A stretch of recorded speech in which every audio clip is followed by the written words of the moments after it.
Gusto mong mag-trade pero tamad ka? Posible ba talaga yan? Well, learners, I'm gonna answer that by sharing my own experience sa paggamit ng artificial intelligence or AI in trading. So, ito yung sample trades from my own MT5 account, Trading Gold. So, yung mga activity na makikita nyo dito is executed by AI. And dito recorded lahat yan, even the time, market price, and even yung gains each trade. Pero take note, learners ha, hindi yan instant and hindi rin 100% perfect. Pero overall naman, maganda yung outcome na nakuha ko from using this tool. So in this tutorial nga, I'm gonna share with you yung AI tool na ginamit ko and kung paano ba talaga yan nagwo-work step by step. So here nga, we will talk about setup, to how it operates, and kung ano yung mga dapat nating i-expect. And fair warning lang din ha, this is not an instant income. May risk pa rin yan, pero results will always vary. So make sure you understand the process first and stay tuned lang para wala kang ma-miss na important information. So I'm sure excited na kayong malaman yan. So tara, let's get started. Hi learners! Welcome back to our channel. Ako nga po pala si Rose. At kung bago ka pa lang dito sa ating channel, i-click mo na ang subscribe button pati na rin ang notification bell para updated ka kung may mga bago tayong upload na video na pwedeng makatulong sa'yo. So today nga, pag-uusapan natin yung AI trader na ginagamit ko na nakakatulong sa akin sa pagtitrade. So in this process, gumamit ako dito ng tatlong platform which is yung broker, MetaTrader 5, and yung AI trader. So yung tatlo na yan, once connected na, dyan na magwo-work yung AI trading system. And to show you the whole process kung paano ko yan ginawa, ituturo ko nga po sa inyo yan step by step. Pero please bear with me kasi detailed ko po talaga yung i-explain sa inyo. So the first step na ginawa ko is yung pagsiset up ng broker na gagamitin ko. So here we have 4 broker na pwedeng gamitin yung AI trader, which is Exness, RoboForex, Blackbull, and PU Prime. And in my opinion and based on my own research, ang ginamit ko na broker sa setup na to is itong si Exness. So dito kasi learners sa website nila, ayan makikita nyo rin na regulated sila as a broker.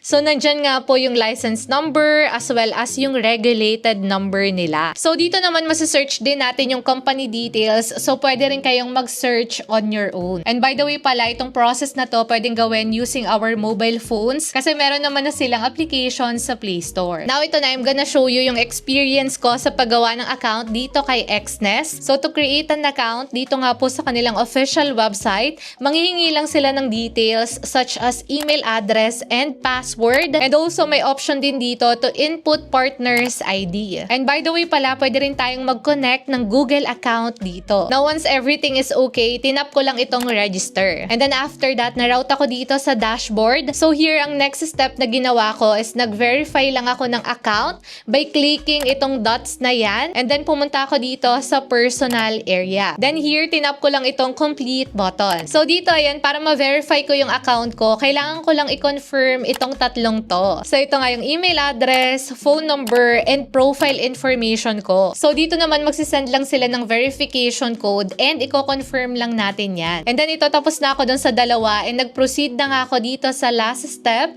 which is yung profile information ko. So dito, ayan, tinap ko lang itong complete button and then after that, ayan, na-direct na ako dito sa verification page. So this one naman, learners, is the KYC verification which is kailangan to especially sa mga brokers na registered under licenses and regulatories. So later on, kailangan ko magpakita dito ng government issued ID. So going back, dito nga yung i-fill up natin na profile information is yung name, birth date, country of birth, gender, and address. And nung tapos na akong mag-fill up, meron lang nag-pop na questionnaires. So sasagutan lang natin yan. So dito naman walang tama or mali. So kung ano lang yung base sa profile natin. So parang 15 questions ata to. So yan, so madali lang naman tong sagutan. And then after that, yung last step nga na ginawa ko dito is nag-submit lang ako ng ID ko. And by the way pala, learners, ito yung mga IDs na ino-honor nila. After a few minutes, na-verify na nila agad yung account ko. Now, dito na tayo sa next step na ginawa ko, which is yung pag-register naman ng account sa AI trader na ginamit ko. So, ito na, hindi ko na nga po i-gatekeep sa inyo yan. So, ang ginamit ko nga po is itong si AI Finex. So, pakita ko nga sa inyo ngayon yung process naman kung paano ako nag-register ng account dito. And by the way, yung details niyan, such as yung links, nandyan nga po yan sa ating description below. So, going back, bago ko nga ipakita sa inyo yung mismong process, changes, alamin nga muna natin kung ano nga ba itong si AI Finex. So this one, learners, is purely an AI trader. So hindi nga po siya copy trading and hindi nga rin po yan robot. So hindi talaga to dumedepende sa tao. So Miss Rose, anong difference niyan with copy trading? So with AI Finex kasi, learners, unlike with copy trading, dito mas nababawasan yung human error kasi nga automated na yung system. Pero of course dito merong risk pa rin yan, like yung mga market conditions, delays, and technical issues kasi nga based lahat to with AI. Pero here, less likely naman yung mga sudden changes kumpara dun sa mga manual trading. So now na alam na natin kung ano si AI Finex,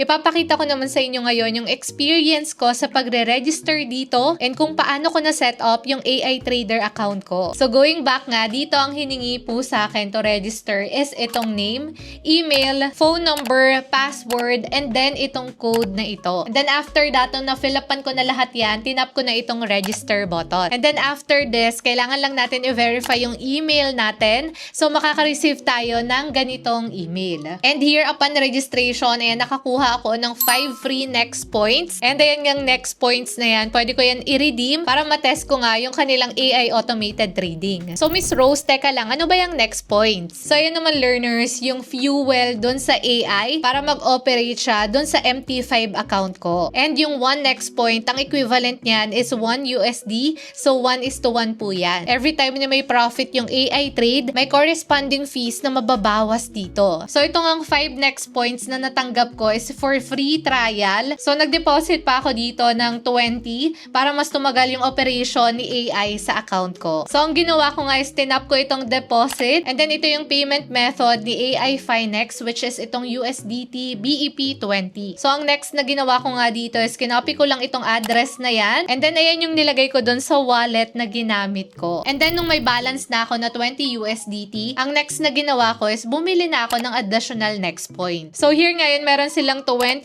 USDT. So tinap ko lang yan and ayan yung pinili ko. And then after that, ayan, reflected na nga agad yung next point balance ko. So now, ayan, since okay na nga yung next point ko, ang next na ginawa ko dito is pumunta ako dito sa aking account and then sinelect ko tong manual user guide. And here, ayan, makikita natin yung mga broker na pwede natin gamitin. So meron yung mga user manual instructions. So of course, dito ang pinili ko is itong si Exness. And ayan, makikita natin dito yung detailed offers and procedures, which is ayun na nga yung pinakita ko rin sa inyo kanina. So dito nga, ayan, pakita ko sa inyo yung strategy na gagawin ng AI trader. So ito nga yung tinatawag na Guardian strategy, which is ito, focus naman on hedging on gold to USD pair. So here naman, learners, ang goal niyan is not an instant income, but to minimize losses, preserve capital, and deliver consistent results. And ang minimum trading capital dito is $600. So yung amount naman na yan will go directly sa broker na napili natin, which is Exness, and hindi yan dito mapupunta kay AI Finex. So based nga dito sa manual ni AI Finex, ang i-open natin na account with Exness is MT50 trading account with a minimum capital of $600.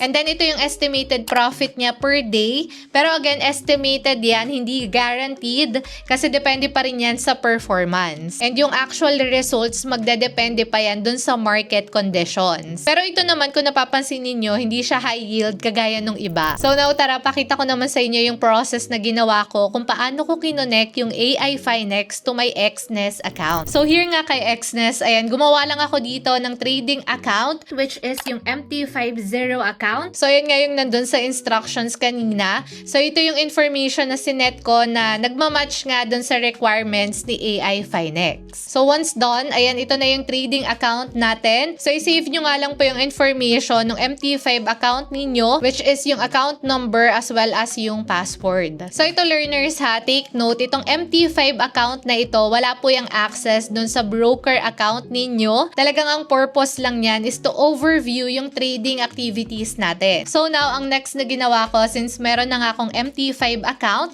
nag-deposit na ako ng fund. So here naman, meron silang iba't ibang payment methods, pero ang ginamit ko dito is itong si Binance Pay. So now, once na meron ng balance yung MT5 account natin, punta na tayo dun sa process kung paano natin i-connect yung AI trader natin para mag-run na siya. Here nga, balik lang tayo kay AI Finex and then mag-add lang tayo ng account dito. So ito naman yung information information na in-input ko. So again, sa broker, si Xness. And yung strategy based sa manual, which is itong Guardian. And then yung account type is MT50. And yung leverage should match yung sinet natin kanina na 1 to 2,000. And yung account name, kayo na yung bahala dyan. And for the trading account and password, ito yung MT5 account ninyo. So again ha, hindi yan yung Xness login natin, kundi yung MT5 account na ginawa natin kanina. So remember na magkaiba yon. So once done, itap lang natin yung connect button. And then ito, makikita na natin directly dito sa ating AI Finex account yung activity ng trade natin. And para naman ma-monitor natin yan time to time, pwede nating i-check and monitor yan using our MT5.